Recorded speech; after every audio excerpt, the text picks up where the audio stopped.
Naam, bila shaka ni taarifa yake ya Ken Gashuhi. Tuangazie taarifa nyingine. Baada ya malalamiko ya muda mrefu kuhusu kusitishwa kwa ujenzi wa madaraja kando kando ya barabara kuu ya Nairobi Nakuru, sasa kuna matumaini mapya ya kurejelewa kwa shughuli za ujenzi. Wananchi wa maeneo yaliyoko madaraja haya wanaitaka serikali kuhakikishia kwamba ujenzi huo hautakwama tena. Mwandishi wetu kutoka Kiambu, Kimaku Chege, ametembelea maeneo hayo na kuandaa taarifa ifuatayo. Shughuli za ujenzi zinaendelea hapa. Ni ujenzi wa madaraja katika barabara kuu ya Nairobi kuelekea Nakuru uliorejelewa tena baada ya kusitishwa kwa miaka mitatu. Hatua hii ilisababisha changamoto kwa wakazi wa maeneo wanayotegemea daraja kuvuka barabara kuu ya Nairobi hadi Nakuru. Baadhi ya madaraja hayo ni ya Gitaro, Zambezi na Kamandura, ambapo ujenzi wake sasa unaendelea kwa kasi mpya.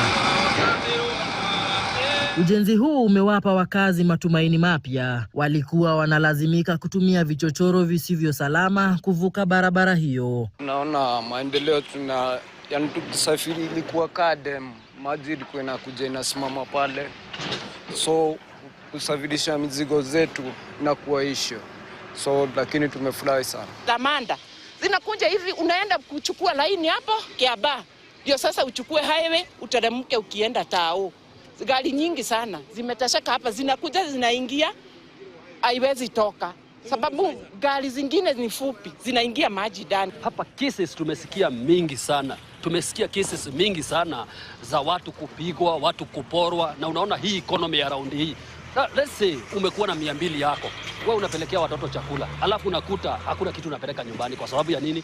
Kuna wakora walikuwa wanaishi hapa. Wakazi wanatoa changamoto kwa serikali kuhakikisha kuwa ujenzi huo hausitishwi tena kama ilivyokuwa hapo awali. Wasikue tu wamekuja tu wagonga kidogo alafu waende.